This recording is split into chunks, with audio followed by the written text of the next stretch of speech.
Okay, welcome to the show, ladies and gentlemen. This is episode 20 boy of Our Time Is Now.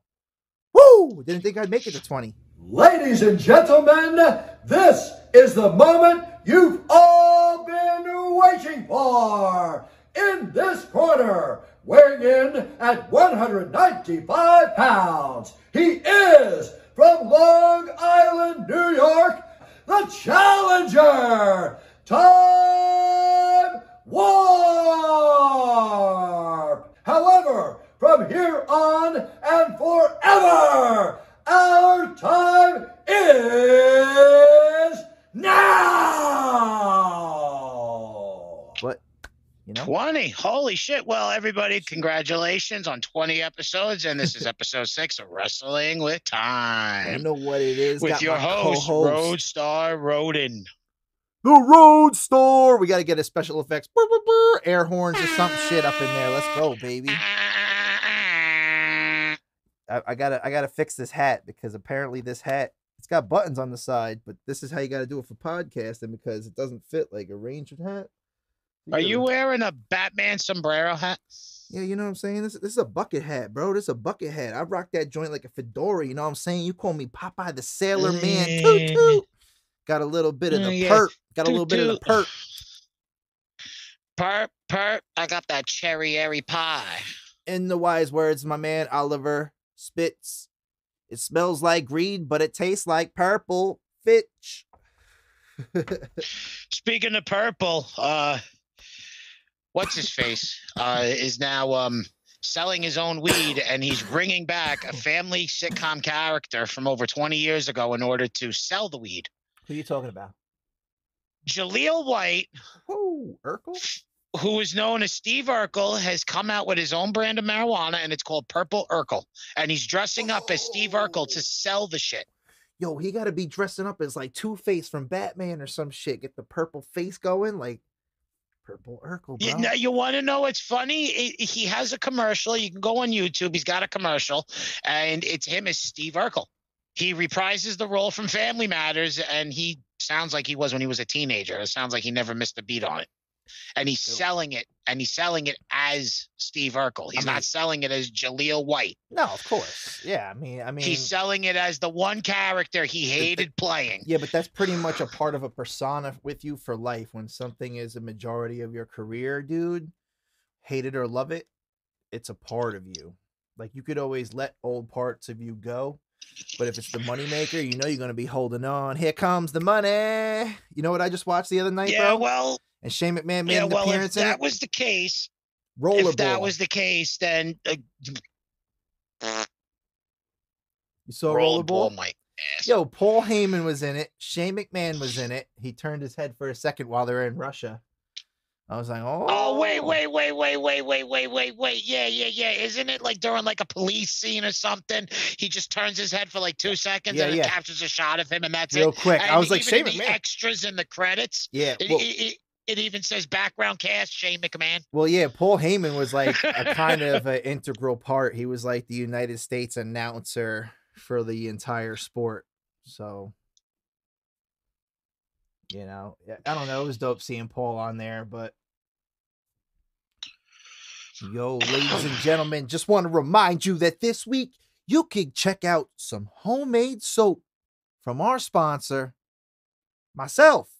Yeah, I just started making soap, by the way, for those that don't know. But aside from that, if you want, you can check out SQUATCH in the link description below and use my affiliate link to subscribe. I'm pretty sure they offer maybe 2 options. I don't know if it's either like free shipping or for the order, or if it's like 8 or 10 or 15% off or something like that. They just changed my terms and service on me recently. I don't know if we talked about that last show, but yeah, also I'm making soap too. So if you want some like coconut shea butter soap or something, some little rose, little lavender eucalyptus with a little bit of vanilla, something spritzer, you holla at your boy. Make something work. And this episode is also brought to you in part by the White Privilege Card. Whoa. Go to Yes, this is the white privilege card. This is Trump's everything. This is an official gag card by the conservative twins. Yes, this is an official gag card not from by the your boys, conservative Hodges. twins. Hodges? Yes, they are. Yes, they are. Go to officialconservativetwins.com. Pick yourself one up now, and while you're at it, you can get yourself also their signature. Yeah, wristband. Yo, you sounded Get like it today. You sounded like him, boy. Get You've been it listening. today. You've been working on it, boy. Yo, it's funny. Get I it today I because just I got don't a bunch know which of one's emails. Keith. Hey, hold on. Because I don't know which one's Keith. And I don't know which one's Kevin. Yeah. Get it today. OfficialHodgeTwins.com. Yo. Before they sold out. I'm always getting emails from those guys on my YouTube, like my YouTube email for like the Rumble channel, for rumble.com, I mean. Their Rumble channel, I guess. So I'm always getting notifications from them dudes. But I usually check them out on Facebook. If I do see them, it's usually on Facebook majority of the time. I download a Rumble for a little bit, but it's easier on YouTube when YouTube's not really censoring people. It's very hard. And, you know, I watch the Hodge twins. I watch Steven Crowder. I watch a whole bunch of people. And there's a couple podcasts you've been telling me to listen to that guy. Crowder is probably the best one. By the way, louderwithcrowder.com. And plus also get your official Crowder merch at crowdershop.com. No. Let's do it with the plug. There were man. perfect gifts for Mother's Day. Perfect gifts for Mother's Day, even though that we've only been selling them for about a few months. Get it now at crowdershop.com. Yeah. You heard? And if you didn't hear, you heard. But yo, fucking, I don't know, man. We better set it off with WrestleMania 2. This was the big night. But before we got into it, I don't know. What did we talk about R-Truth on the last episode? I'm pretty sure we did because he made it into a lot of episodes. Yes, R-Truth has actually made it into a lot of actually almost every single episode. Besides Vince Russo. Yes, besides Vince Russo and Jim Cornette. R-Truth has actually been up there with everybody. I'm pretty sure. Yeah. You know what? I'm saying R-Truth has made it into most of our shows. And it's funny because I remember last week, I think it was last time we were talking or even before then, I remember saying like, "K, quit, get rowdy, my moves and things." Well, I just pulled out my Nintendo 64 and loaded in No Mercy. And who do I have in my custom superstar rack who wasn't actually in the game, but I created at that time? Your boy, K Quick. And I'm looking, I'm like, holy shit, this is like circa 2000, 2002 when I had like the championship belts and everything labeled. Like everything was like 02, 2000. And I'm like, yo. And I'm going to post that photo right here. Is your boy K Quick. And I'm dead ass, bro. I took a picture of it last night. I said, look, I gave him the arm straps. Only difference was, couldn't give him his own custom photo. And the only black guy I think in the game was Farouk. So I had to use Farouk as K Quick. But aside from that. Are you sure the Godfather wasn't in that game? He might have been. He might have been. Because then you're just being as racist as this guy is for saying he's the only black guy in the game. Ooh. It's fucked up. But I'm saying, like, you scroll through, bro. There was so many people in the game. The Godfather might have been in there, but like, there was like, freaking, who's the first dude they set you off in a match with? I don't even remember in championship mode. I'm thinking it's Taka Michinoku, bro. Like, in championship mode is the first match you have. One of the guys from Clientine. They call it's Stone Cold. Well, whoever you choose, I guess. But you come out, and this has got to be Chris Jericho era because he calls Stephanie. No Mercy was 99, or was No Mercy 2000? No. There was WrestleMania 2000 was 99 or 2000. So No Mercy had to be 01 or 02. But all my title saves from the game are from that era, like from that time. Okay. And in the story mode, you actually, whoever you are, come out and call Stephanie a filthy, dirty, disgusting, bottom-feeding trash bag hoe. So I remember Jericho. That's a Chris Jericho thing. So I said, this is like when Jericho first came to WWE, 01 maybe. Let the bodies hit the floor. Let the boobies hit the floor. 2000, 01 maybe, right? Yes, during the alliance and the invasion angles. Yes. Yep. But let the bodies hit the floor. Let the boobies hit the floor. Yes. Yeah, I mean, Chris Jericho said that to Stephanie live on Raw. Yo, the storyline in that game is actually pretty dope. I can't lie. Like, I miss those storylines, like where they're actually like cursing and shit. And I'm just taking little pictures of this shit, and I'm just like, yo, this is like when wrestling games were still raunchy and shit. Like, this was rated T for teen, but well, or whatever it was. They rated. don't make video games like that they used to. It's not even that, bro. It's a matter of the PC era. Like, everything is like on the low. Like, WWE is a publicly traded company now, so they can't get as raunchy as they used to be able to get. Let's be real. Can't give me hell yeah anymore. Yeah, but we talked about this before. Kevin Nash, I'm gonna kick your butt like a grown man. I can't take his ass seriously when you're talking that bullshit. Like, you can't say I'm gonna kick your candy ass anymore, jabroni. Give me a hell yeah. You can't throw middle fingers up on TV. Hold on. When it comes to The Rock, and I mean this, when it comes to The Rock, Vince McMahon has no control over what The Rock does on a live night on whatever television show he is on.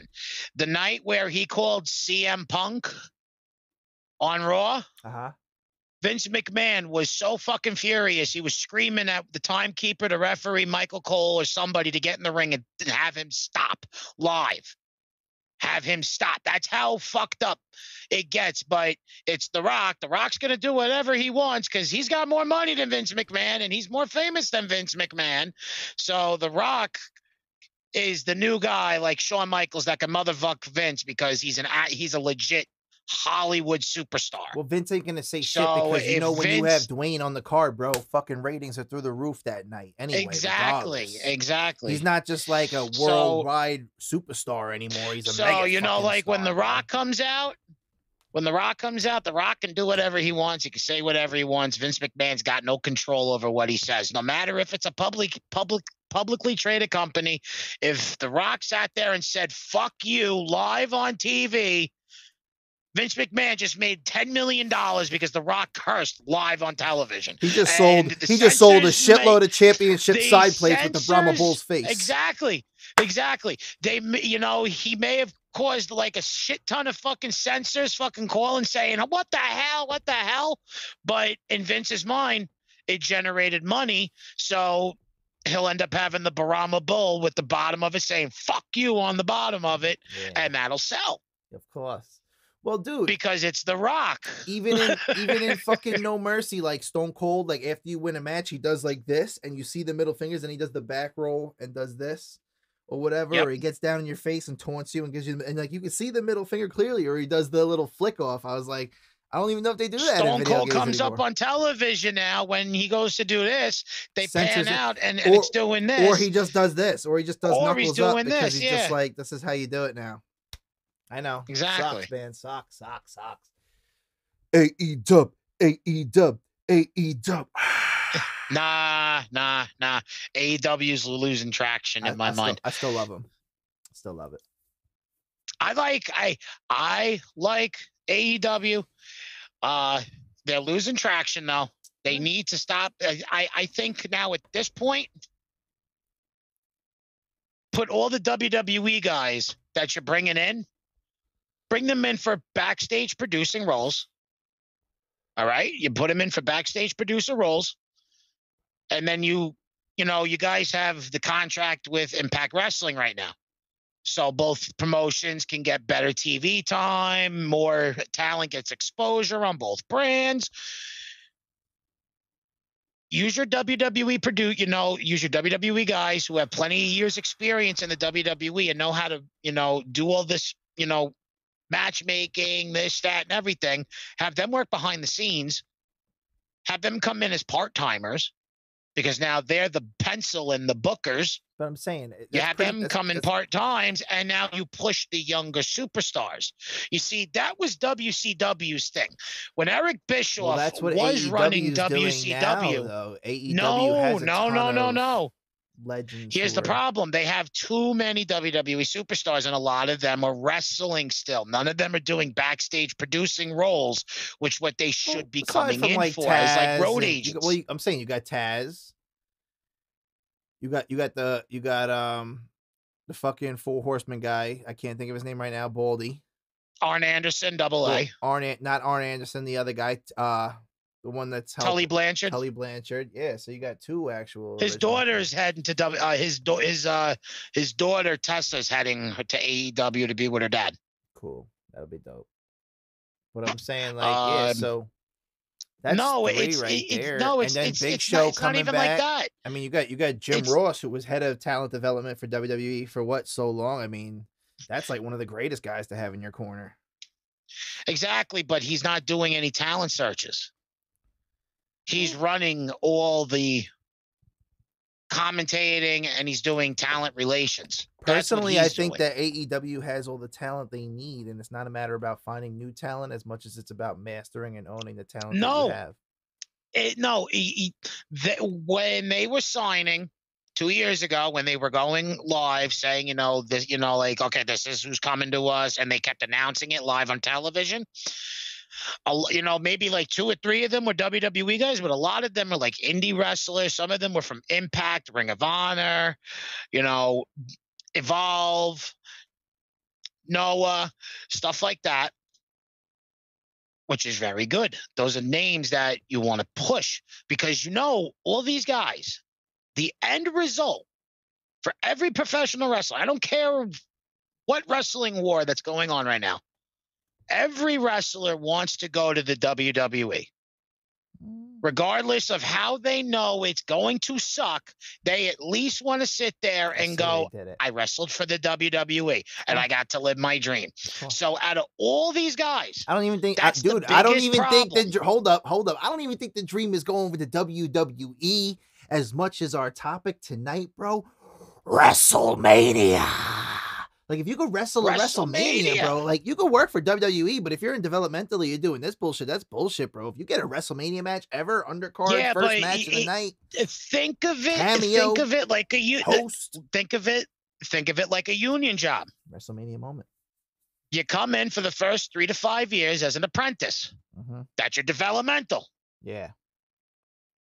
After your developmental, you can now be called up to the main roster. In union terms, that would make you a journeyman. Now that you completed your apprenticeship, now you can be your own guy, and you don't have to you don't have to be following somebody. Now you can train someone. Mm-hmm. So you talk about like a union. You're getting into the unionizing of, and you're bringing this up because I think we spoke either 1 or 2 shows ago about the unionization of wrestling. Jesse Ventura and Hulk Hogan. Yes, the real reason why Jesse Ventura was kicked off of WWE because he asked Hulk Hogan if he would like to unionize professional wrestling. He said, hey, wouldn't be a bad idea because, everybody would get health benefits, this, that, and everything. And since Hulk Hogan was sucking Vince's cock, he went straight to Vince and said, hey, Jesse Ventura wants to unionize the wrestling business, and Vince McMahon fired him right away. And Jesse Ventura went out and became one of the most successful governors of Minnesota State. I saw something recently. I was watching a movie and they mentioned Jesse Ventura as a governor. By God, let me tell you something. In today's society, they only think of conspiracies. But these conspiracies are true, and I can prove them, because I'm the governor of Minnesota. I used to have bleached blonde hair, and I used to be 6'5". But not a lot of people know this about me. I used to work for the FBI, too. Conspiracy theories with Jesse Ventura on A&E circa 2009. Hey, damn, it's been that long already? 09? Yeah, son. We're going to be 30 this year. I don't want to hear it. Since that show came out. No, we ain't 30, bro. I'm actually 29. I take a year off because I missed a whole year of living in growth in 2020, where I had to stay in, like, my bed every day. Oh, bullshit. Yeah, I don't count that year. There was no growth and expansion. There was no creator life. So I'm 29 for another year. Your economy wasn't boosting for growth. Is that what you're saying? You know what? I'm not talking about Are that. you I'm talking saying about the me liberals stopped you from growing? as a person, as a human being, and experiencing shit. I'm saying I didn't grow. The liberals are paying you to stay home and suck your own dick. That's what they're telling you No, to bro, do. I've been working now. I'm talking about like 2020, bro. I'm talking about like I don't count that shit because like I didn't do nothing. Like I had to get furlough pay, sit home for like 3, 4, 5, 6, 7 months, whatever. So you're telling me I'm gonna have to be 29 all over again for another year? Of course, brother. One more chance to live out what we didn't get to live last year. I didn't get to celebrate my birthday last year because it was like summertime and like nobody was open. You're closer to fucking dickhead Cuomo, so it's I didn't you get to know go it's out a little anywhere, harsh. do anything, enjoy anything, have a nice birthday dinner and shit, see my good best friends and do shit, bro. So no, I didn't do shit that year. I didn't get to do anything last year. I released a couple songs. I released a couple songs, maybe. That's not true. I did an EP, a little quarantine isolation shit with the clique, isolation collaboration. Other than that, I went fishing all summer last year. I went to Smith's Point and I was fishing. Nothing wrong with that. No, not at all. I plan to go this year. I just found my fucking ugly stick, bro. It's like practically brand fucking new. I got 4 fishing poles. I had 2 of them, and they got little carrying cases with them. And I lost the other one, but I just found my second one. I got 2. I got 2 tackle boxes and 4 poles. I want a fucking kayak this year. One of them has a $200 fishing reel on it. I want a fucking kayak this year, bro. I said I wanted one last year. I want one this year, and a fucking snowblower. Those are my 2 goals for the year. Kayak, snowblower. Summer. And Greg, I know you're going to be watching this. Keep your comments to yourself. Who's Greg? One of my buddies who watches the podcast. What up, Greg? How you doing out there, Greg? Salute. I just made a comment over my fishing poles, and he's the one who knows all about my fishing poles. So keep your comment to yourself on that one. Yeah. He said TJ can't fish worth a shit. I gotta show this motherfucker how to hold the wire, flip the thing, and cast it, and then flip it. He's like, Can I get a push button? Can I get the Charlie Brown? I'm going to embarrass Greg right here live. All right. First time he took me fishing, I caught more fish than he did. And to this day, I still have caught more fish than he has. And he's my best friend, and we go fishing all the time. I've caught more fish than he has every single time we've gone out. Calling you out, Greg. Ooh, the boogeyman. He caught more fish than you. Now you got to tell him, can you cook a motherfucker? I can cut it, fucking gill it, fucking the whole 9 yards, debone it, fillet it right in front of you in 30 seconds. Shots fired. Fucking, here we go. Ready? Look. Fish on the table. Cut the head, cut the tail, fillet, debone, fillet, done. Add a little tartar sauce, motherfucker, if you like that shit. Nope. Salt, pepper, garlic, onion, lemon juice, tin foil in the oven for 20 minutes.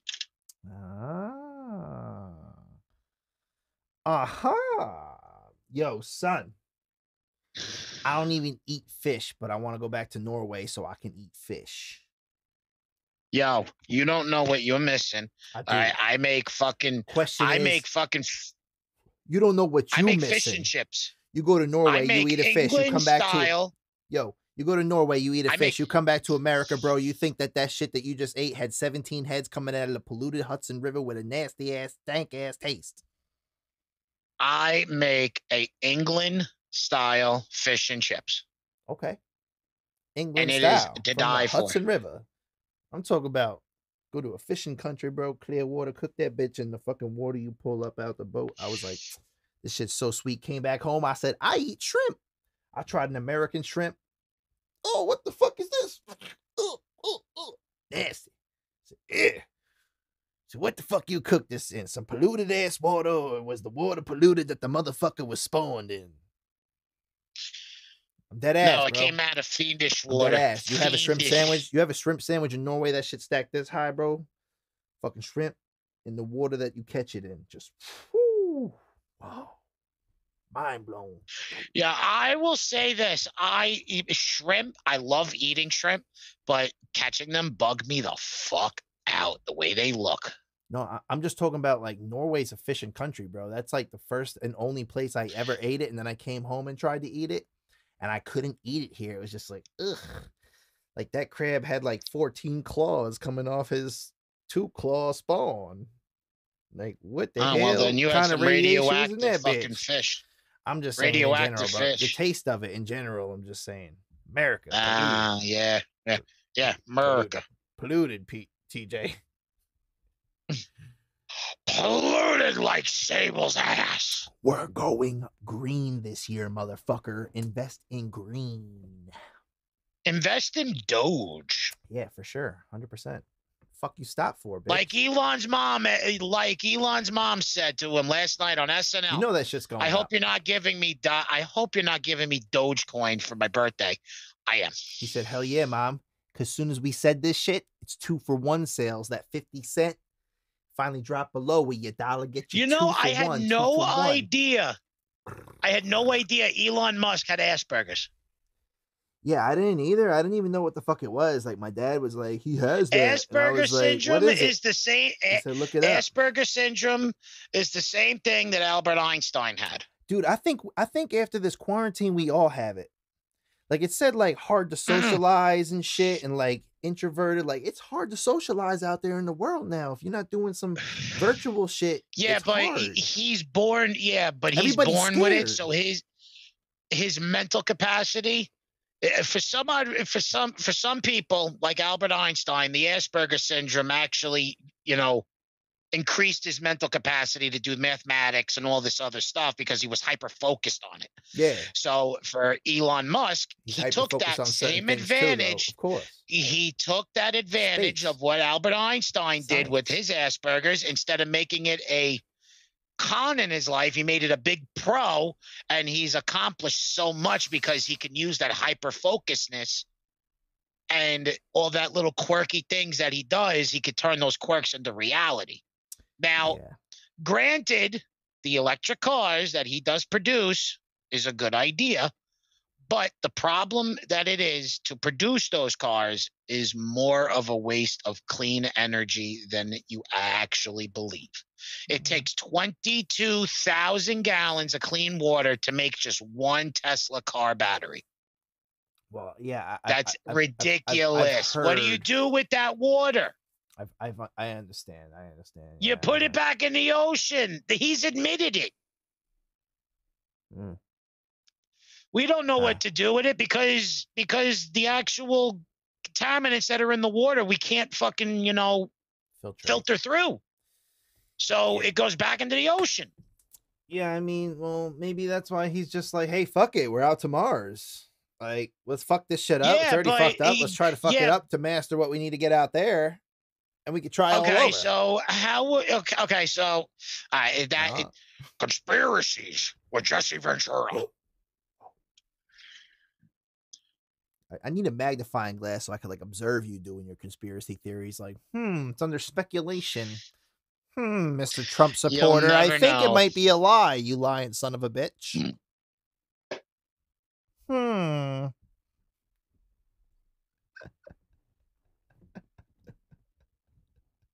QAnon.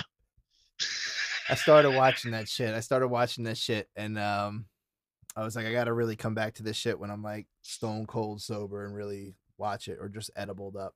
Let me tell you something. Anything coming from QAnon is a whole bunch of fucking bullshit. I don't even know who they were, or what they are about, or anything, bro. I just started watching it. QAnon is a. I'm like 10 minutes in. There are two QAnons. There's a far left QAnon and there's a far right QAnon.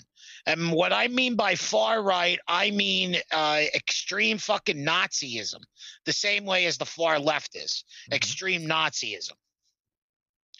But one is a Nazism under exposing all the conspiracies and having everything flat out into the truth to you, but the government's still going to take control of everything. and the left's version of QAnon, which is called QAnon Blue, and this is true. You can look it up. There's QAnon Red and QAnon Blue. Red is for the far right, and blue is for the left.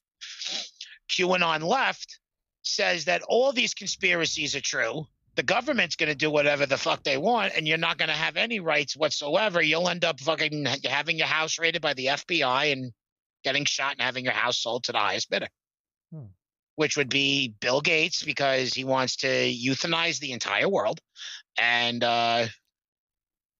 sell everybody synthetic beef. That's why that Bill Gates is the #1 farmland owner in the world. That is some Go look it up. accusations, my man. Serious I'ma accusations. get all You can go dude to up on you, Google.com. Brother, how can Go you to accuse Google.com. Hey, you know what? in the world? Go to Google.com, type in Bill Gates farmland. It comes up. He is the #1 farmland owner in the United States, and he is going to start producing synthetic beef. Probably owns Monsanto. He's part of Monsanto. Yeah, bro. I mean, Alex Jones. You could go to Infowars.com and you could go to TimPool.com. Both of them have the articles saying that he is the #1 farmland owner. I almost called you PJ. What? I think we got to bleep you out here, bro. We might get like delisted for that shit, bro. So we're just gonna go, beep, No. beep, beep, beep. TimPool.com. It's on there. He has an article because he actually has the legit shit to prove it. And you could go on Google yourself and find out. I don't know Tim Pool. I mean, on Google, I might have heard him on Joe Rogan, actually. I can't Gates. lie. But I mean, like, I hear so many people on Joe Rogan, I forget names sometimes unless I've go to seen them Google, type in Bill Gates farmland. He comes up as the biggest farmland owner in the world. And he is starting to clone cows and give you synthetic beef, which means you're not allowed to have regular beef no more. Look at that nice little, nice. Look at that purple kid. That perp. We spent 30 minutes talking about conspiracy theories. We got to get into this. Hit it. Yo, I'm saying, bro, let's jump into it. But, had to set it off with the perp. So, ladies and gentlemen, this is #2 night. Welcome to Wrestlemania. You do your Vince, bro. Mine shit sucks. That shit sucks. My headphones are on. I can hear that suck. Welcome to WrestleMania. Now, hold on. No. Oh, he said no. He's being humble here, folks. Humble Jay. Yeah. WrestleMania. Oh, that still sucks. All right, you know what? You're fired. From saying WrestleMania.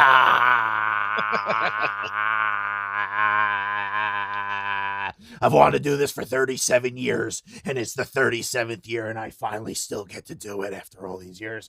If Austin was here, he'd be so goddamn proud. Austin, are you proud? I'm proud of you, Vince. Oh, hell yeah. Oh, hell yeah.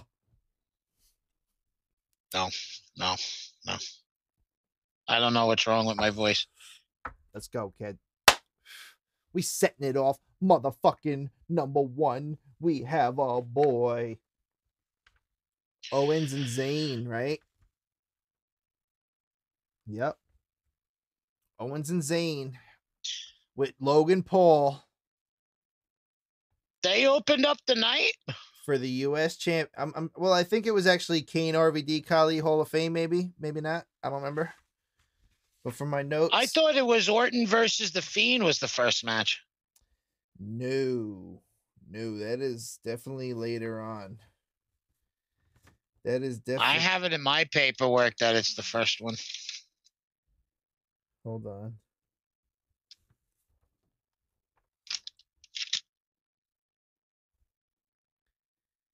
Yo, did we already do Owens and Zayn? Owens and Zayn is on night 2. Yo, my guy, you are totally right. You know what it was? When I was in Florida watching it, I caught it late, and I remember I told you I put it on a fucking paper towel. Because if I took it on the plane, they said you can't have paper. I'd be like, I need to blow my nose. COVID. But I Why missed can't you blow the your nose? Why can't you have paper on a plane? shit. I don't know, bro. I don't know what the fuck you could have on a plane nowadays, bro. It's like take everything off, bitch. Like, I don't know. So stupid. So yeah, you're right. WrestleMania night.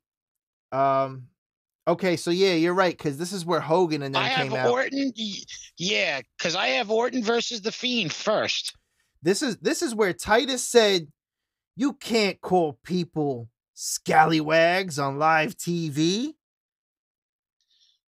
He said, "You can't call people scurvy dogs and scallywags on live TV." Because Hogan was saying some shit. That's what he called the people there in Tampa Bay. Well, let me tell you something, brother. I'm from Tampa, dude. All right. If you ever been to my surf shop, Jack, all right, you'll know that the 27-inch biceps bigger than Triple H's, brother. And I'll definitely confirm that over the interview later tonight, because this isn't Meet the Press. But I just thought that was funny because like we were talking before even about PG era and like what you can and can't say. And Hogan, I think that's pretty much what Hogan said. What did he say? You scurvy dogs and scallywags out there? If you want to get technical, Titus O'Neil is referring to when Hulk Hogan said the N-word. And you know why you know what the funny thing is? Not the funny thing, but like then they played the R really hard, like R, R, R, R. And I said maybe to help lighten Hogan's past offenses with the hard R word. I'm pretty sure we talked about it on the last episode too, and I said I think they put Hogan with a black eye to like try to like bring the Hulkamania back into the universe, brother, and like try to lighten the mood of because Black Lives Matter. But not even that. But you know how many people like around Hogan always said like he's like the blackest white person I know. Like how many interviews people have said that? I've heard from wrestlers, like just from like NWO wrestlers and wrestlers that used to wrestle for WCW. Like that's been said in shoots and shit. So I'm saying like he got too comfortable, fucked up. Now he's trying, they shunned him away for a while. Now he's trying to come back, bro, as Hulkamania, brother. The red and yellow, not the black and white. Even though they were just inducted as the black and white.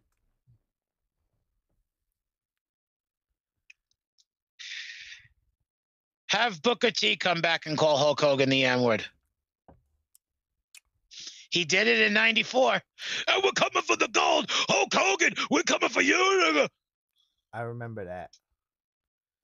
See, I didn't say the N-word. I mumbled it.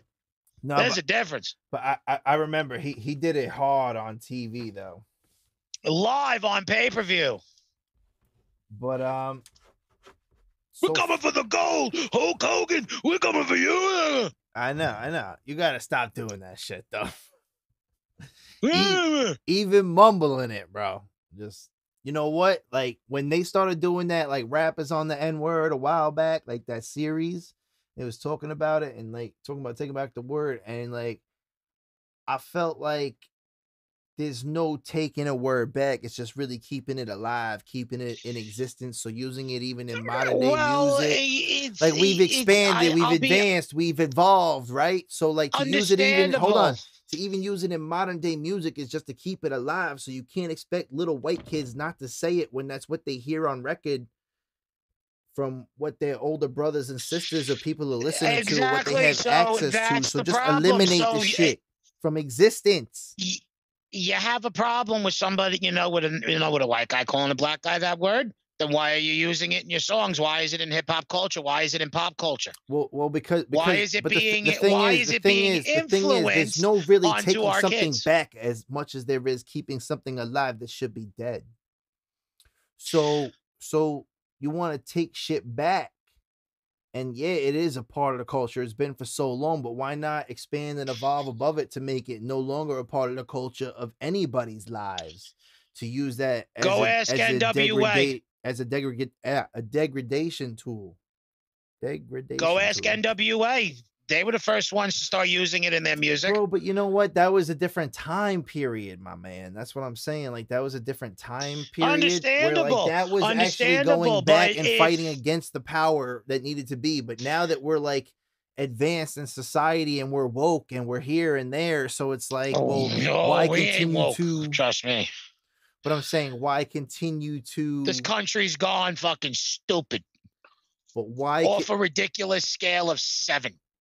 Automatically bringing up the point, I guess, as to why we wouldn't want to just eliminate a word like that in general. And then the world would be a better place. Music would be a better place. There'd be a lot less beefs. Like, you know, like, I'll be honest with you. I ain't got no problem with somebody calling me a honky or a cracker. You're a hateful person as a Nazi, but like, that's like a word of hate. So whether you're a person of hate, a word of hate, or a theory of hate, or a thought of hate, it's all conspiring to hate. So just eliminate the hate. But there's, like I said, the only way you could do that like is I said, I don't care if somebody calls me a cracker. I don't care if somebody calls me a fucking honky. Yeah. I used to work with a bunch of fucking Spanish dudes. Those really aren't that I used to work with a bunch of Spanish dudes. It's a different mentality, the way history was written, brother. Yeah, but hold on. I used to work with a bunch of fucking Spanish dudes at the fucking dumps. I get it. And you want to know? And you want to know how I used to greet myself? What? I used to call myself gringo. Okay. That's a Spanish slur for white guy. Yeah. So instead of everybody knowing my name, I was the only fucking white kid that worked there. Called myself gringo. Think about it like this, bro. The old Italians, the thing is, the old Italians, they used to fucking, like, soprano, like, type shit. Be like, you cocksucker, you fucking motherfucker, you ball licker, you fucking asshole sucker. Like, they would rank each other all fucking day. Right? Those are wise guys. It's totally different. Yeah, but I'm just saying, but it was all love when you're within your clique. Like, okay, yeah, fuck you, motherfucker. I'm just busting your shoes, asshole, you know? So I'm saying, like, it was funny, but now in the woke era, bro, it's like, well, why would you call that guy a cocksucker? Maybe he really does suck cock. Well, I guess that motherfucker's really a cocksucker then. Oh, well, no wonder why Jimmy Too Fruity is just too fruity. I'm just saying, in my opinion, bro, I'm just saying. The gabagoo. You know, like, we lost the sense of humor of being able to, like, there's a difference between absurd and explicit. Like, saying fuck or, this shit, man. Like, versus saying, like, fuck you piece of shit. But I'm saying, like, using it derogatorily towards somebody is absurd, but just to be explicit, fuck this shit. Hey, you're black. Who gives a fuck? Do you like money? You want to make money? You want to have a good time? You want to have a house and everything else that the dream comes with? Then get over here. Don't be with those mooks. All they're gonna do is make you into a fucking fugazi and then make you their bitch. That's how it works. You don't become our bitch over here. We put you to work, and then guess what? You're your own man when you get that job. Yo, what the fuck isn't a Fanuc a fag? Fanuc? Isn't that fag in soprano language? You are a Fanucs. He's a Fanuc. Vito's a Fanuc. I thought it was Chinook. Nah, I'm pretty sure. Not a Fanuc. Nah, I don't know. I just been watching Sopranos like for the first time. Too fruity. Jimmy Too Fruity. He likes fruit over there. Jimmy Too Fruity. First time in my life I've been watching Sopranos. And I watched it probably between last month and this month. I've watched that, but I'm saying I always heard about Watch Goodfellas, watch Donnie Brasco. I've watched them all, dude. I just never watched The Sopranos because I never had HBO. I've seen all the movies. But like a series, I never had like HBO long enough where I could watch 6 years worth of fucking Sopranos for every year it came out. But The Sopranos is good. It's all right. It started to get me like repetitive, but it's all right. But yo, let's get on. So yeah, you're right. We got RKO versus The Fiend. With Alexa Bliss in the corner of The Fiend. For this, I had predicted, I had The Fiend, but wanted Randy to win this one. Low key, dead ass. I wanted Randy to win this, being one of my all-time favorites. But, I don't know, man. Bray Wyatt should have gotten the win. I just have like, it was funny because like we talked about this last show too when I said that Randy, he did like the slip test like to quote himself like, fuck it, I got this, like veteran No, shit. he was fucking around. He was I know. going, okay, No, but okay, slip yeah, test, no, we're slip test. good. Yeah. But It wasn't a slip test. He was making fun of Mandy Rose. honestly, dude, this has got to be like one of my favorite rivalries of this generation, even though I haven't followed it necessarily on TV from week to week. I've caught the YouTube highlights or I go on and catch it You after. want to know something? Orton versus Bray Wyatt is the new Orton versus Cena from the early 2000s. No, but I think But here's the just the way difference. this was done with the ministry twist, like Cena and Orton were just two regular guys. This shit was more of a twist to it. No. I liked Cena versus Orton feud, and I'll tell you why. Even though they did trade the titles back and forth for a little bit, it kept the aurora that, you know, no matter what you do, both these guys are not going to, you know, one's always going to have a little more fight than the other. But for some odd reason, Orton is just better when he's part of the heels. He always was a great heel. I did like him as a good guy though, because you know why he's a heel? Because he came up in Evolution being a heel. And that's also you can do a lot more when you're a heel. But I'm saying, they'll even tell you that in creative. I love when everything. he came out with Triple H though with the sledgehammer that day. Like, I got a little. He's like, I see you got a couple of friends down there, so I'm gonna bring a friend with me. I'm gonna bring a friend to my own to that ring, and I'm gonna kick your ass or whatever. And he pulled out the sledgehammer. Triple H was like, mid pull. Oh shit, my equalizer. You know, and then Orton came in. He was standing on the ropes. He had his fucking dress slacks on and shit. Like, it got him all out the ring. One of my favorite. All right. So, let's kick this off. Anyway, the storytelling they were able to do and get away with no fans in the arena added to the surrealism of this rivalry, in my opinion. Like Kane and Undertaker climbing out the ring from hell, like pre-internet days. Like, I mean, you couldn't ruin the genuine product. Like, they had that ability again. Like, pre-internet days, like, you couldn't ruin the product because, like, unless you called, like, those little bullshit hotlines or whatever, like, there was no dirt sheets online, you know, like, back then, really. And even if they were, not everybody had access, like, nowadays. So, I mean, I don't know. I mean, even the Fiend's entrance had special effects. Like, yeah, it was a lot better than the last time. That shit was fire, bro. Yeah, I'll be honest, it was a lot better than when they faced each other a couple of years ago with the maggots and everything on the fucking wrestling. It's so much better than that one. Yo, but I mean, to this day, I did not see Alexa Bliss turning on Bray Wyatt. I was gonna say that either, but to this day, I still wish Alexa Bliss was Sister Abigail. I really wish they would have made her that. I mean, it would have been a more insane storyline, in my opinion, because like we've been hearing about Sister Abigail for like ever, like a decade now. We're never gonna get Sister Abigail, and even if we do, it's gonna be Bray Wyatt in a rig. Bray Wyatt in a wig. I had I had big wind up box, creative at their finest. I said probably all Bray's creative genius. I mean, the best circus act WWE has had to offer in the past near 2 decades, in my opinion. You know? I'm just saying, RKO was not expecting that win.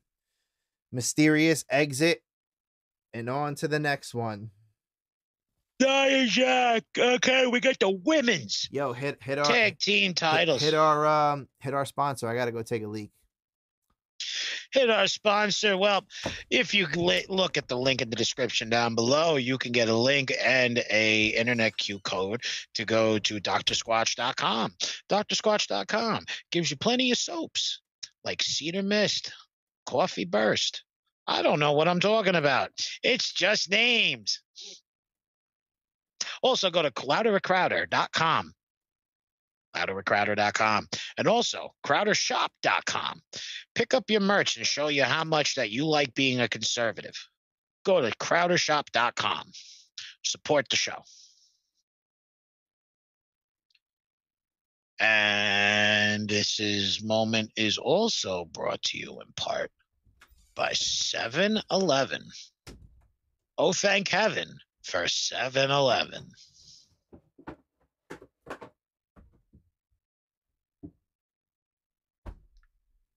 And again,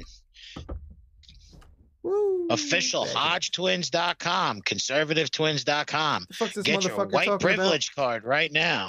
Man, I give this motherfucker a commercial. Probably did a whole political shit. Vote for Trump 2024. He's back. He's coming back. He's in the office. Yeah. I know you did. I know you did, you cocksucker. Wait until you go and edit this video. You're gonna sit there and go, "Oh shit, he plugged like 4 or 5 different things in like 15 seconds." That's all right. We're getting TJ his shirt soon, ladies and gentlemen. So when the shirts are actually made up, you will be able to purchase one. And we were not going to spoil the design, but it's been said before on previous shows, if it's a secret keyword, and if you could actually come back and listen to the past shows and talk about it and see what it is, maybe then we could give you a free shirt. But like anybody's going to do that shit, right? But yeah, who knows, man? Who knows? I ain't that rich yet. Who knows, bro? One day. But yo, so fucking yeah, I mean, I wasn't expecting that. So yeah, we're on to your homegirls for the women's title, Nia Jax and Shayna Baszler. Versus Natalya and Tamina. I had predicted Nia and Shayna. Nobody is meaner than Tamina. I mean, it was close, but I mean, I didn't think you could beat the Behemoths, to be honest. So I had my money on the Behemoths.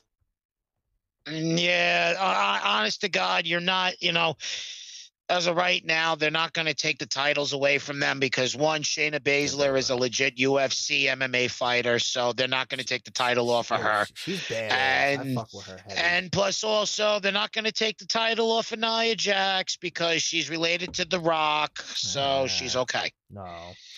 Bro, I just think like them two together, like there's a reason why that Roman Reigns and the Usos are getting pushed so fucking high is because of The Rock. Yeah, bro, because Nia Jax once again we're talking The Rock. WWE superstar, global megastar. Like The Rock is universal star. So hold on, you ready? Every country in the world, I'm pretty sure knows who Dwayne Johnson I'm going to name you 5 people who are wrestling right now in the WWE who are related to The Rock. Jey Uso, Jimmy Uso, Roman Reigns, Nia Jax, Tamina Snuka. Done deal. Yeah, no, I know. I know who's related to The Rock. Oh, and wait a minute. You say Tamina Snuka's related to The Rock? Yes, the Snuka family married into The Rock's family. Yeah, I think I knew that. Pretty sure I knew that. But yo, so fucking who'd you bet on though? I guarantee you bet Tamina and Natalie. No, I know for a fact that they're pushing these 2 people for a reason, and they are gonna hold the belts for a while because what it looks like what they're gonna do is they're gonna reunite Bayley and Sasha Banks probably in the next couple of months. Yeah.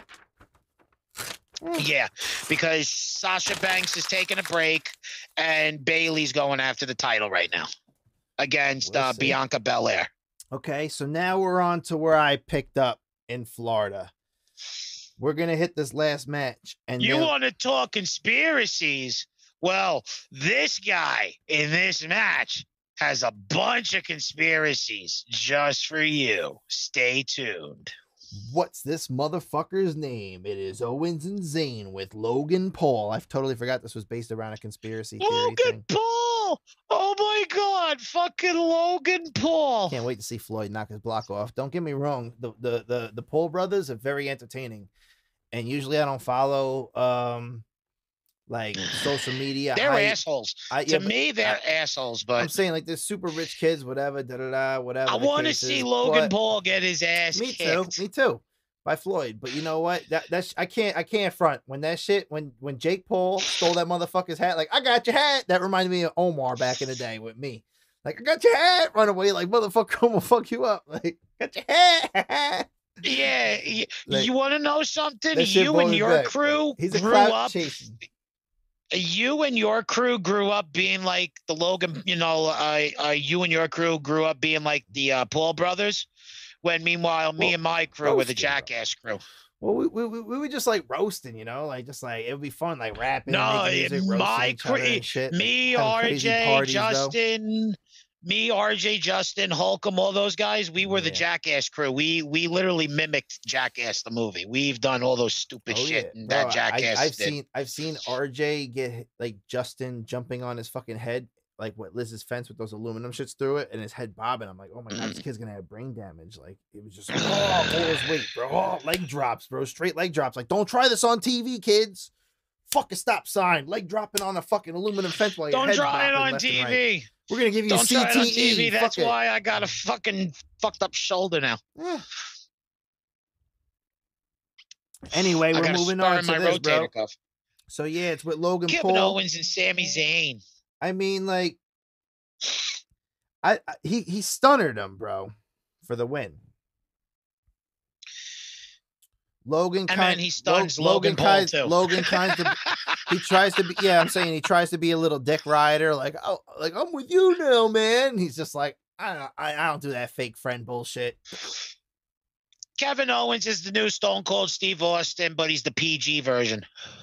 No, can never agree with that. Just because you Stone stole the Cold. Stone Cold Stunner, there ain't never gonna be no some Stole it? bitch like me. Stole And it? that's the bottom line, because Stone Cold said so. He got mad at little boy Stole for it? stealing daddy old superstar stunner. But you know He what? didn't steal it. He stole it. He didn't. No, he didn't. Stone Cold Steve Austin came out on his podcast and said he asked me if he could use it, and I said yes. Really? He has waited 20 years for somebody to ask him to use his finisher because he's been waiting for somebody to reuse it. Kevin Owens asked him. He said, "Look, I'm looking to change my finisher up. Can I use the stunner?" And he said, "Yes, go right ahead." I'm looking at shit that I haven't seen the podcast, but I'm looking at shit I read in the dirt sheets then. Stone Cold came out on his podcast when Kevin I'm Owens was on the sap to my own podcast. goddamn dirt sheets. Fuck. Stone Cold gave him the blessing to use the name, to use the stunner. And Kevin Owens does it a little more effectively than Stone Cold, which is good. No, Stone Cold just sold it better. His people sold it better. I don't like the way that he used it. It was just the hype. It was the hype. It was Austin 316 land in Bible Mania at WrestleMania with the jabroni kicking, pie eating, mud hole stomping. Tell him, Rock. Jabroni, my man, Austin 316. That was like a mix between the Rock and Austin, Rock and Austin, Rock and Austin. And I fucked up and did Rock and Austin. I don't know, man. I'm high.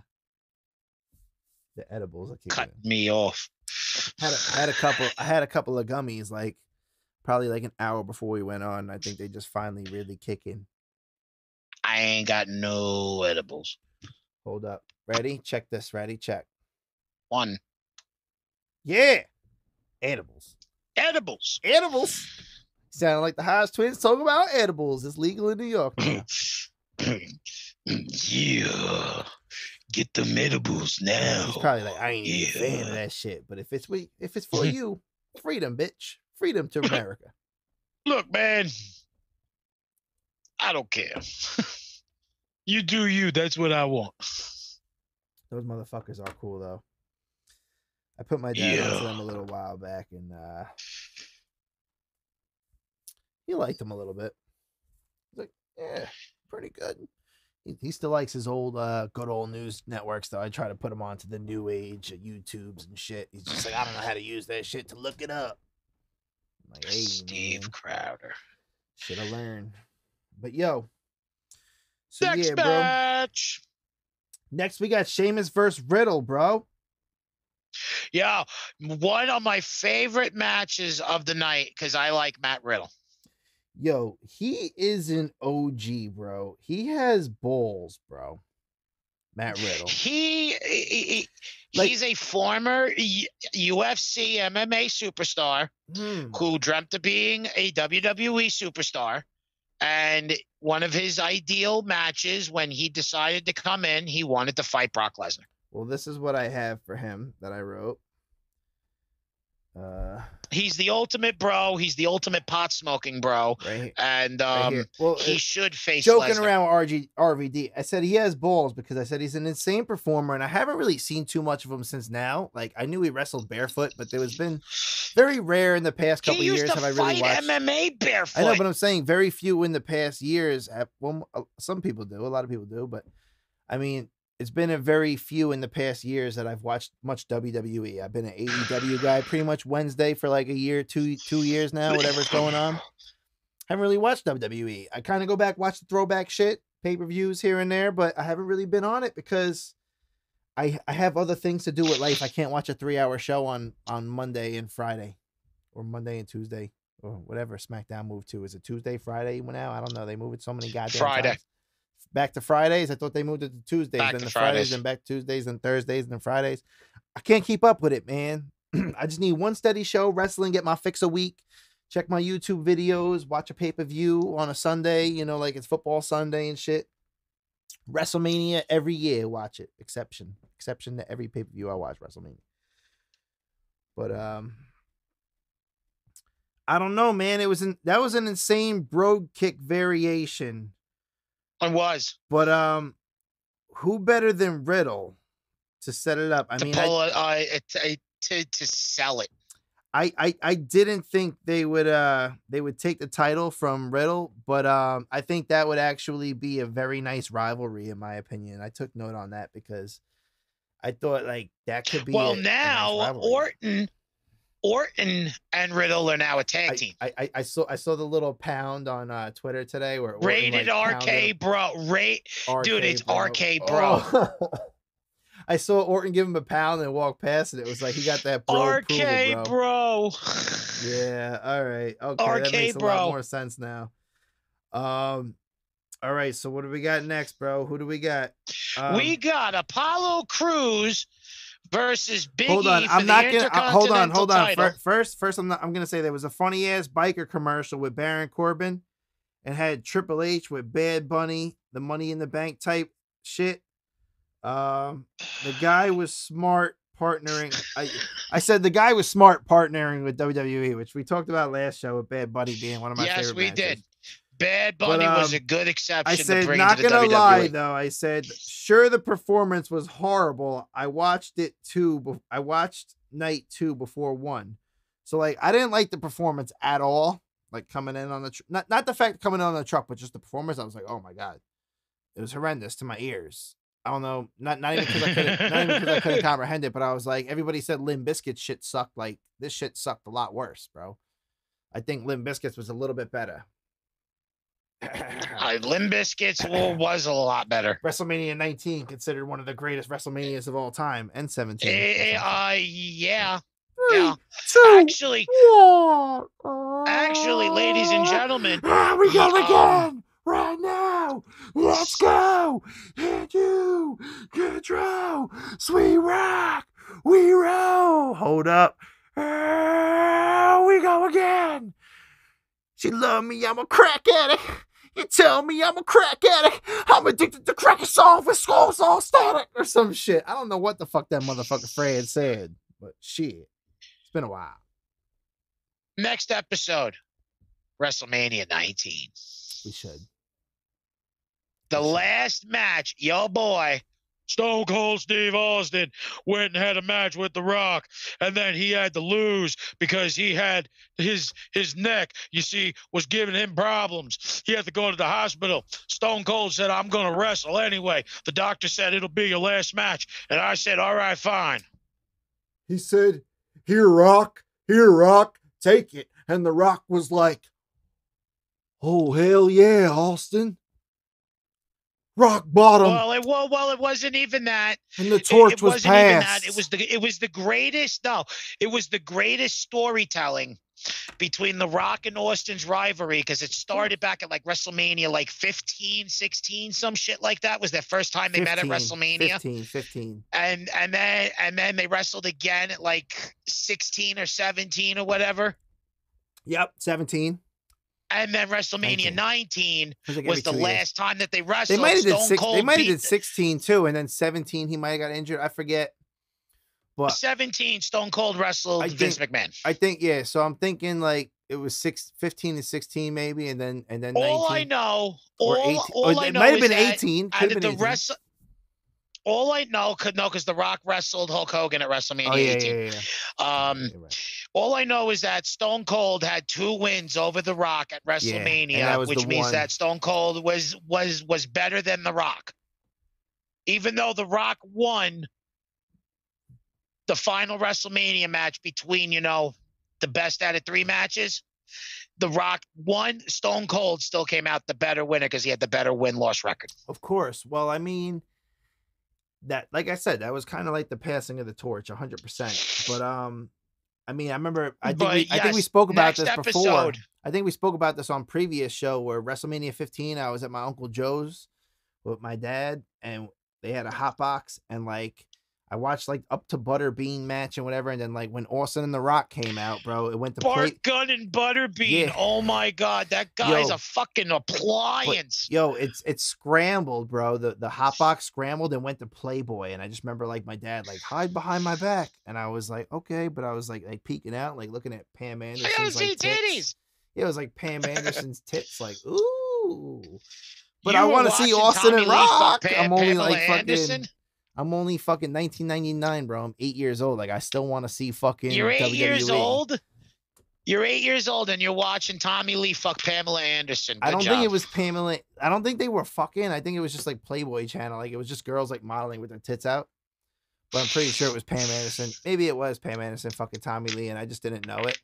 Maybe they were playing it that night. Back then, it was like Playboy TV. Like here's what we got playing. Remember HBO watching like Real Sex? Like it would be like what, like 14, 13, like watching Real Sex. Like it's soft core, but there's no viruses on the computers. The soft core, you could go on your IO box at like 2005 and 6 and watch it if you were subscribed to HBO. I remember like having American Wedding. My parents had like Stars or HBO American Wedding, and just seeing that shit to like record it on DVR when they first came out with DVR to be like titties. What, like 10 years old titties.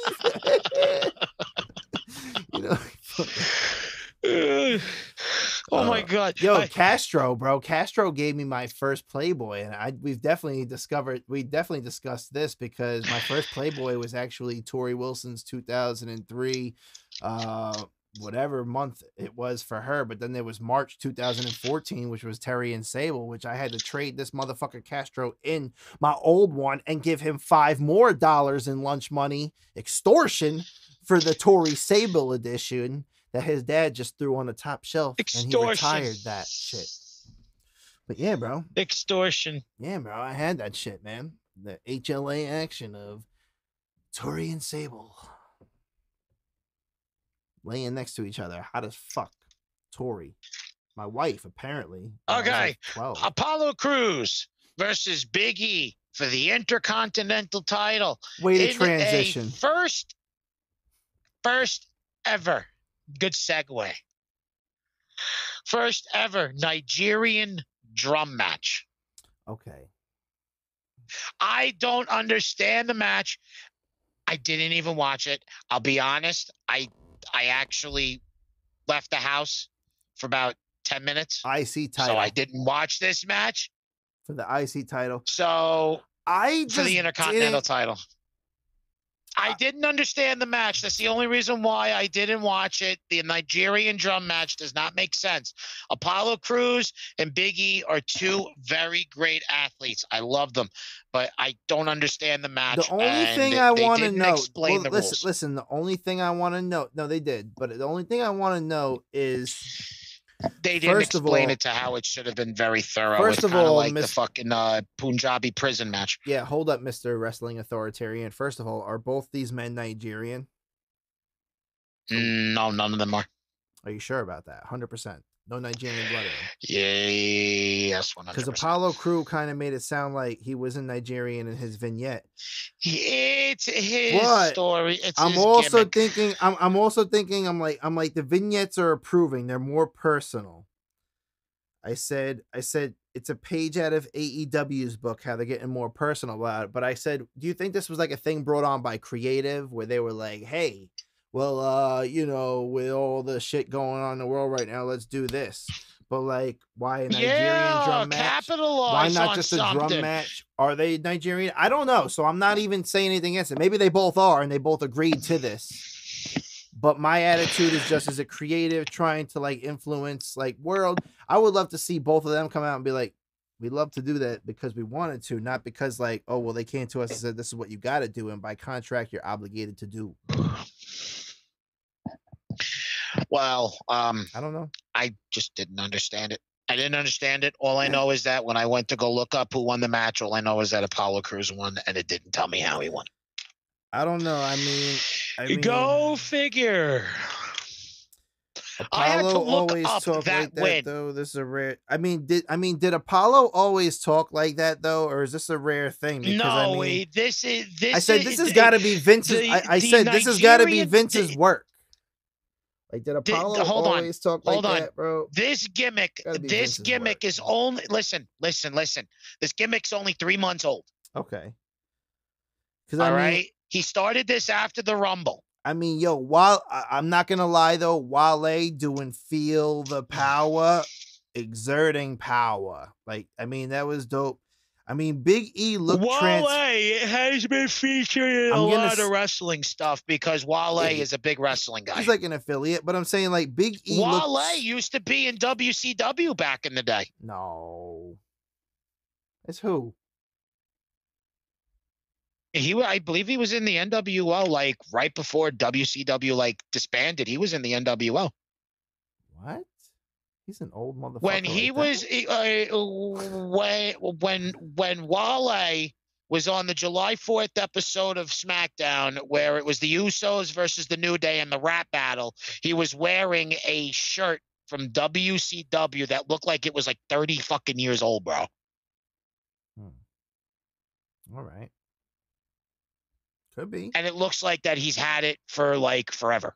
But I'm saying, so hold up. Forget Wale right now. I want to just move on with this because Big E looks transformed. Like I've never seen him like this before. I mean, the hometown crowd, Big E like just snapped, bro. I mean, no, Big E's going back to his original persona when he came into the WWE, the badass power lifter. I don't know what I wrote. Frog splash, something, big giant attacking E. Crew with the IC title, WWE changing storylines again to take advantage. I don't know what the fuck I wrote, to be honest, bro. I was drunk in Florida. All I know is that all I know is that Big E came. All I know is Big E came in champion and he lost. Yeah. Can't win them all, bro. Now our next match, was actually pretty good. Our next match is Rhea Ripley versus Asuka. Now, I'm going to speak my mind here. Rhea Ripley's not the nicest looking person to look at. Really? She kind of scares me. Yes, she scares me a little bit. I think she's hot. I like she got that Viking aspect to her, bro. I fuck with that Viking shit. No, there's something about her that just freaks me the fuck out. I don't understand what it is. Even if she's a lesbian, I think she'd be like the hottest lesbian ever. I've said this on plenty of episodes. I love Asuka.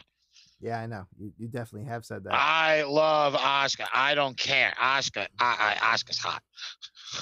So I wanted to say before we start that match, it's been 1 year, 1 month, and 1 day since a live audience. It's amazing, Michael Cole, isn't it? I don't even know if he fucking said that shit or if that was me just making fun of his ass. But this is WWE Superstars.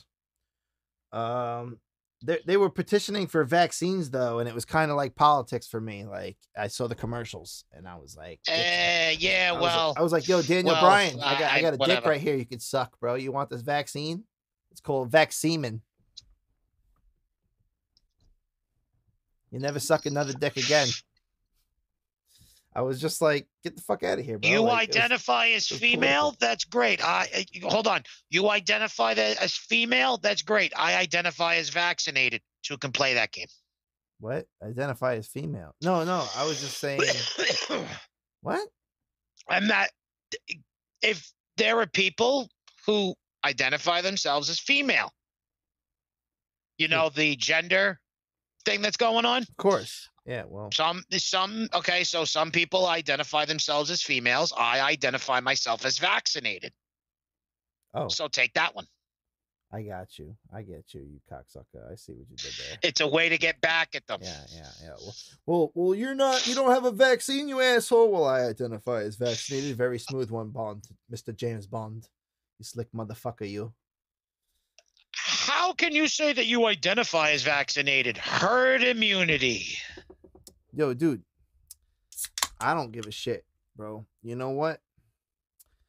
I'm going to just live my life. If I'm meant to die. All the information from the CDC, the WHO, everything, please go to louderwithcrowder.com. I really need to talk to you, Lord. Since the last time we talked, the walk has been hard. Now, I know you haven't let me, but I feel like I'm alone. I'm a big boy now, but I'm still not grown. Still going through it. Pain and the hurt. Soaking up shit like rain in the dirt. And I know, homie, I can stop the pain. I forgot what he said. No, he said... That's DMX, right? Rain in the dirt, soaking up shovel like rain in the dirt. I don't know what he said though. That one word, that kind of. That's DMX, right? Yeah, it is. Lord, give me a sign. Lord, give me a sign. Of course, man. Can't believe that motherfucker gone. That shit really sucks, bro. That was a big L for hip hop. Yeah. I'm about to do a whole special on that motherfucker. One of my shows.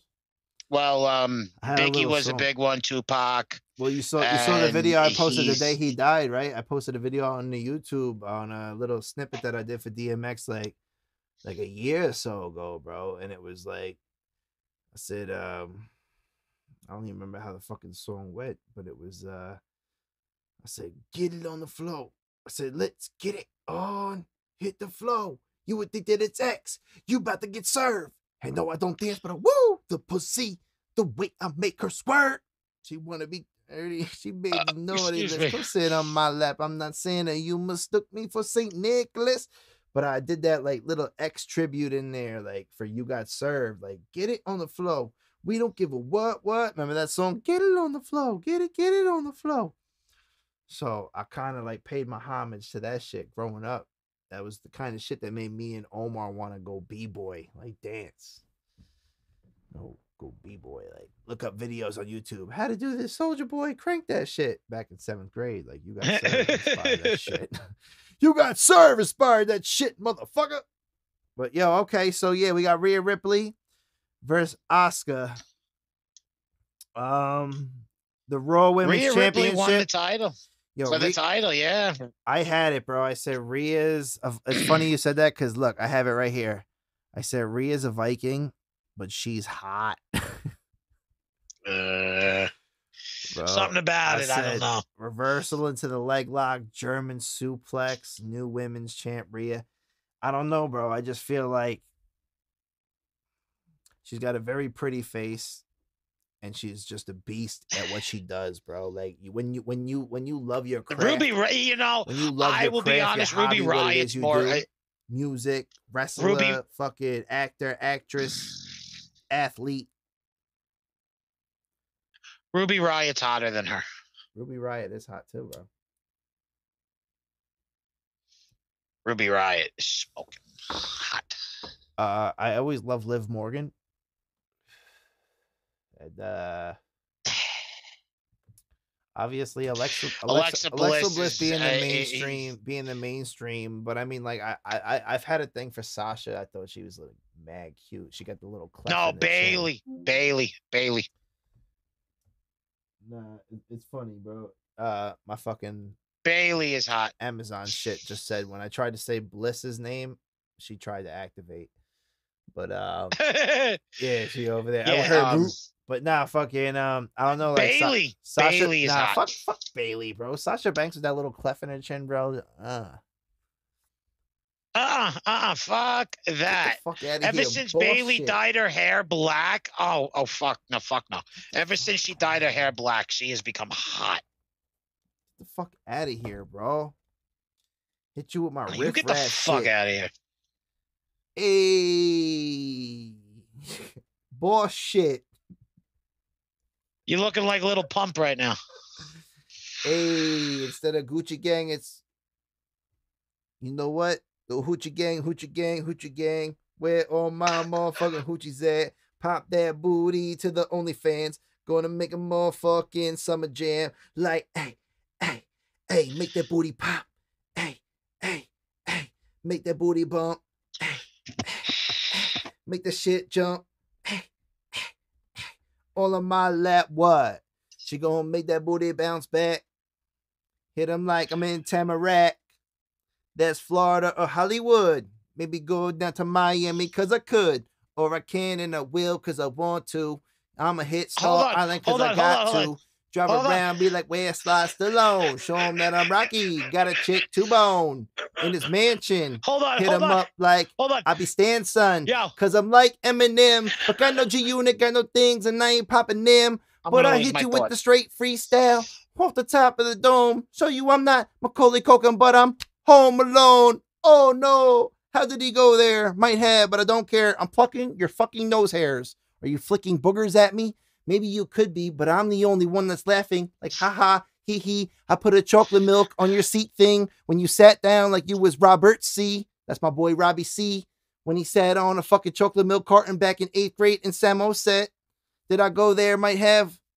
But I never regret a thing that I did, but I really felt sorry for kid.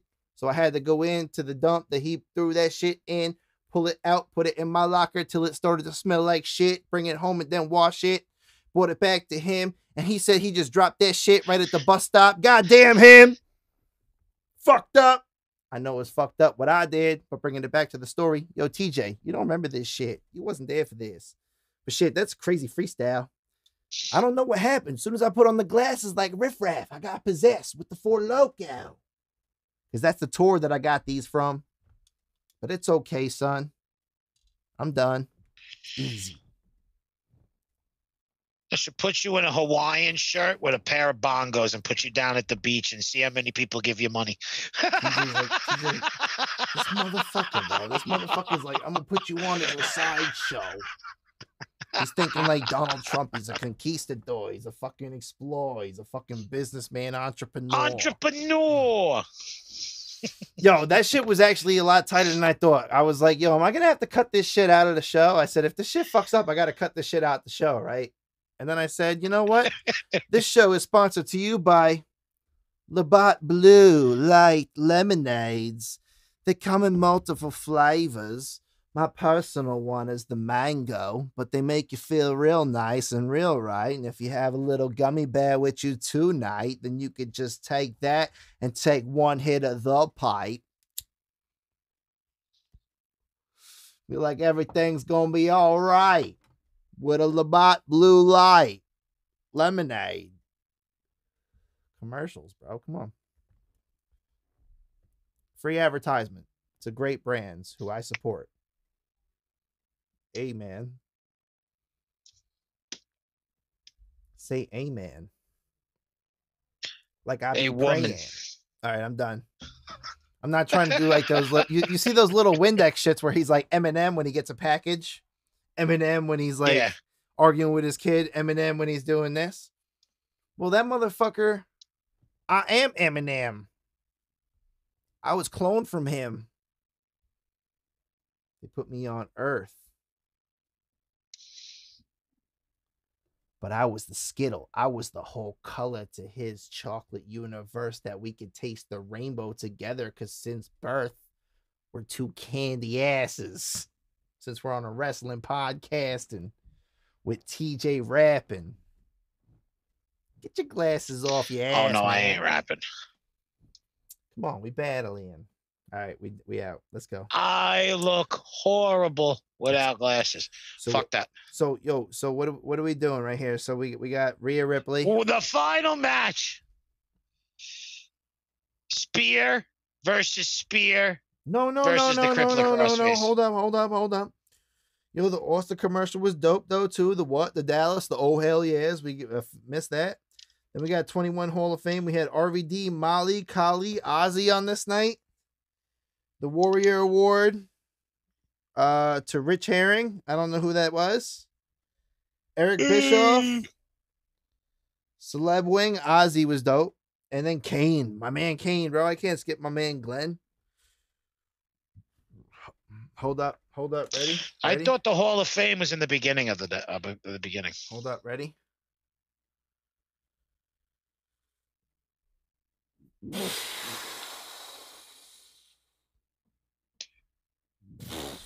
It didn't work, bro. Hold up. I fucked up. I was gonna say, I was gonna say, when you do this, the shit as soon as.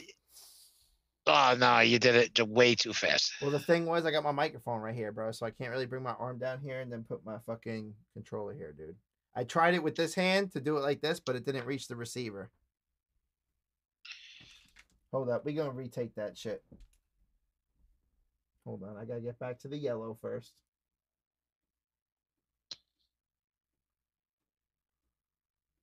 Whoa. That shit's dope, right? All right, ready? Retake.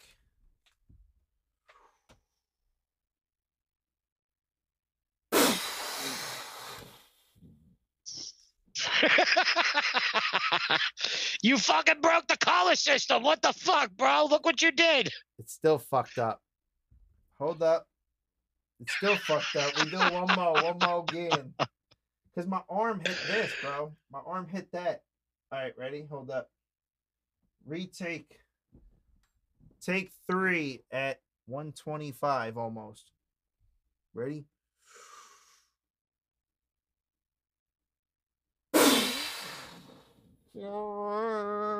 Play Kane music right here. I don't know. All right, we out. Kane music. Ash Costello performance. She's hot. Acting up. Can't lie. Ash Costello, she's hot as shit, bro. I seen her at Rock the Rebellion one year with her band, and she's super hot.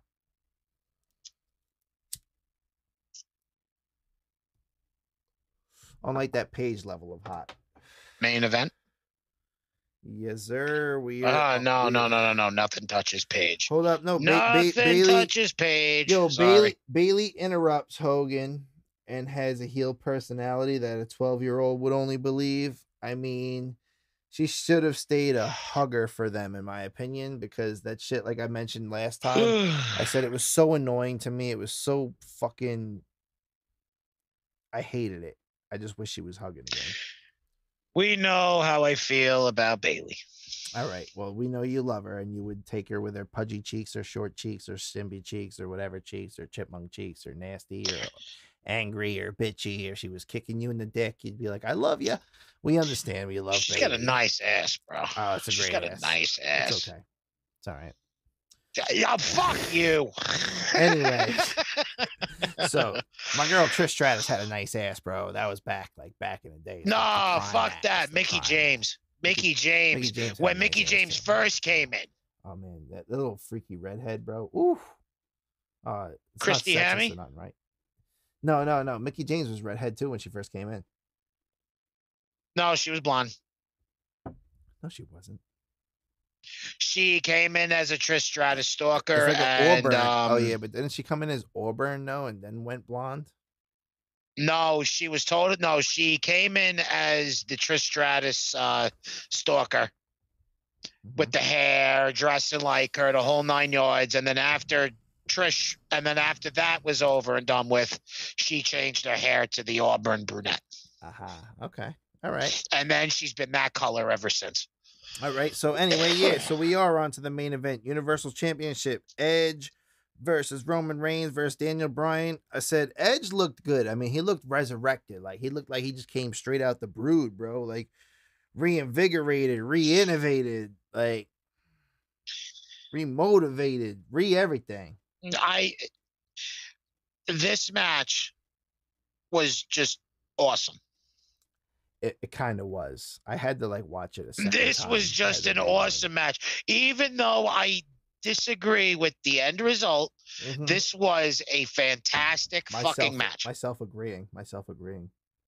It was back like you said. Back like you said a moment ago. It was spear versus spear.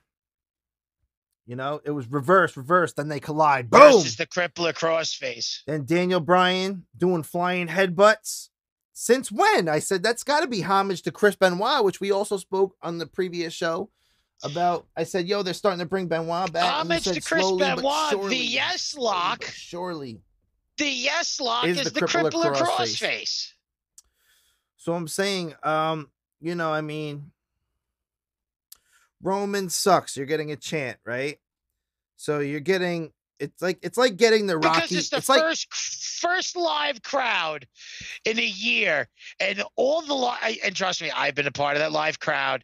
No matter what, you're gonna be chanting Roman sucks because it's the greatest thing in the world to do when you're a live crowd. All right, so here's what I have for it. Ready? I got to do it 3 times. I know how cool and how nice that feels. I have it right here, and it says Roman sucks, and I said it's kind of like Rocky sucks, and it runs in the fam.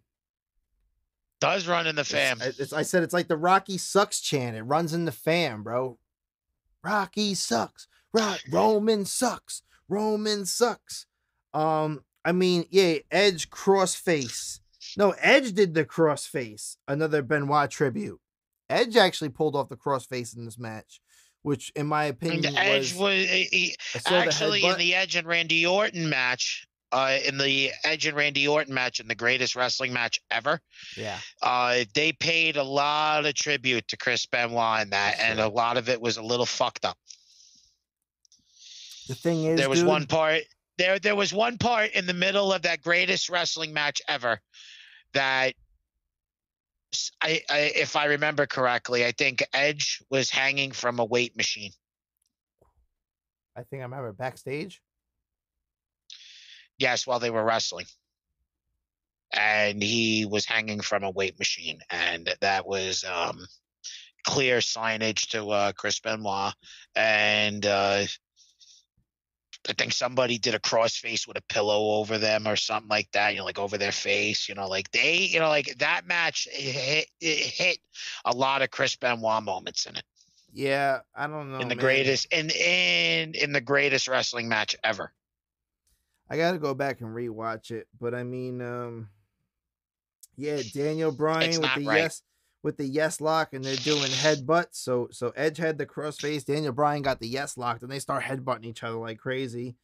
Yo, Paul's like the devil, bro. He like stays by the gold. Like that motherfucker Heyman is like, he's like, I'm by the gold all the time. Like that motherfucker, I don't even know if he's a Jew, bro. He might not be a Jew. He might just be a fucking leprechaun, bro. Because he's so short and bald headed. He might need to get a green suit, call himself Hornswoggle, and just stay by the gold, Paul. Rollerball Paul. I'm gonna call him Rollerball Paul. RBP instead of RVD. RBP. Rollerball Paul. Rollerball Paul. That'd be a great chant. Paulie dangerously. But I mean, yo, the what was that move called? The concerto? The concerto, where you knock the guy out, you put a chair on the ring, you put the head on the chair, and then you smack him on the head with another chair. Yeah, I was like, the concerto. What the fuck? I never really heard that, but they were talking about somebody else. The concerto used the concerto used to be Edge and Christian's tag team move. Aha. It's kind of like the Van Daminator, but for a tag team, right? No. You get your tag team. You get your opponent's head on the other chair, and both of you just start smacking them with it. Yeah, I'm saying like the Van Daminator was just like hand you the chairs, kick you in the face. Yeah, but this is them actually going boom. Then the other guy goes with his Speaking chair, of boom, Van and then he goes again with the bro, chair. Our boy RVD, we kind of skipped over the Hall of Fame, man. And RVD, our brother Rob Van Dam, marijuana cannabis advocate worldwide, brother, is a WWE Hall of Famer, and he can never wrestle because he smokes too much weed, man. He fucks too many bitches and gets laid, and I'm sure he's got the life of his life.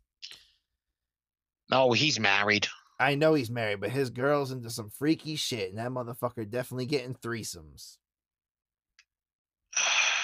I seen some crazy videos with that motherfucker, his wife and their friends and shit. They're wild, bro. They might be swingers. I don't fucking know.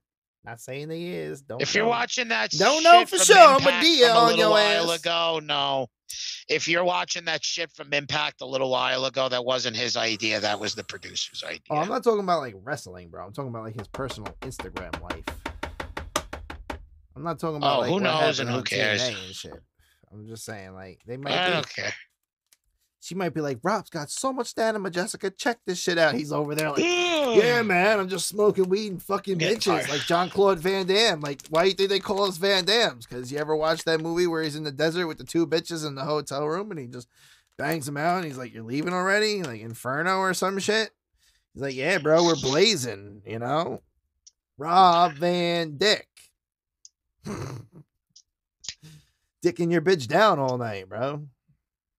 When do you want to wrap this up?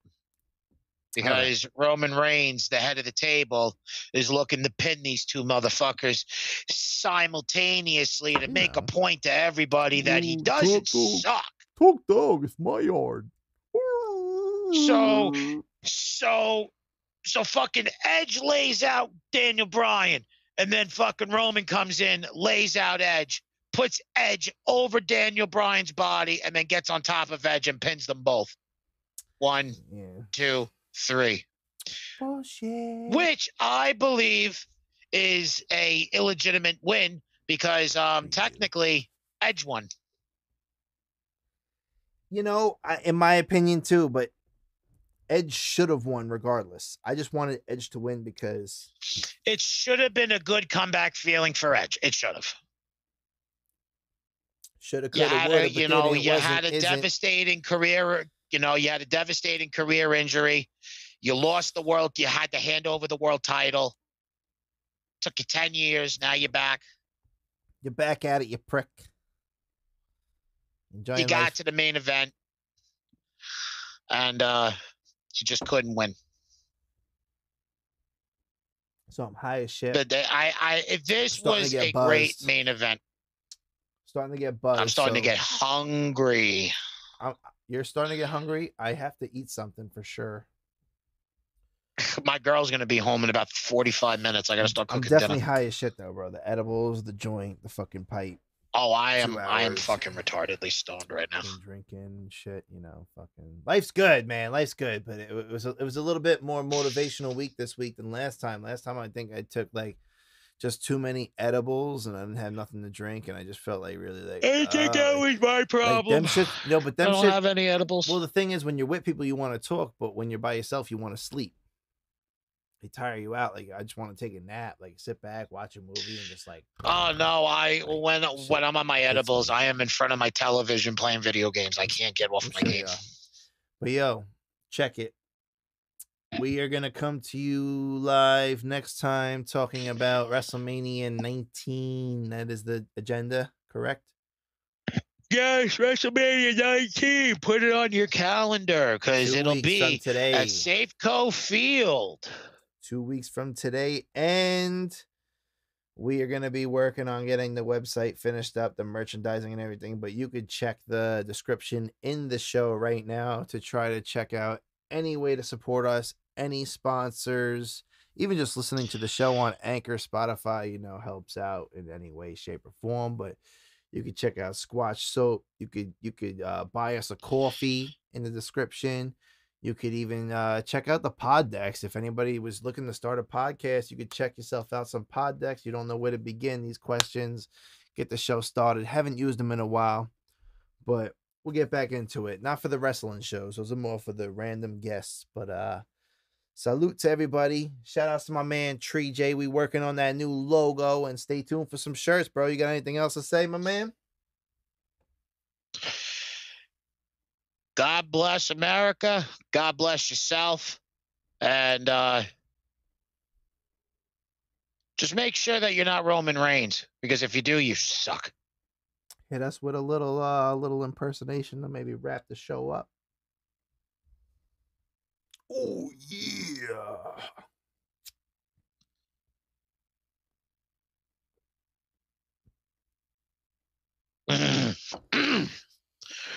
Oh, yeah. Oh, well, now we're going to start biting in this. We're not going to be biting in the Slim Jims. No, no. This cream is going to go way up to the top. It's going to be brimming over to where it's boiling at 212 degrees. Yeah. This is where we get really intense. And I'm going to get closer to the camera to show you just how insane I am. Oh, yeah. You don't know this intensity because you've never felt it in real life. Need a little excitement? Step into WWT. Oh, yeah.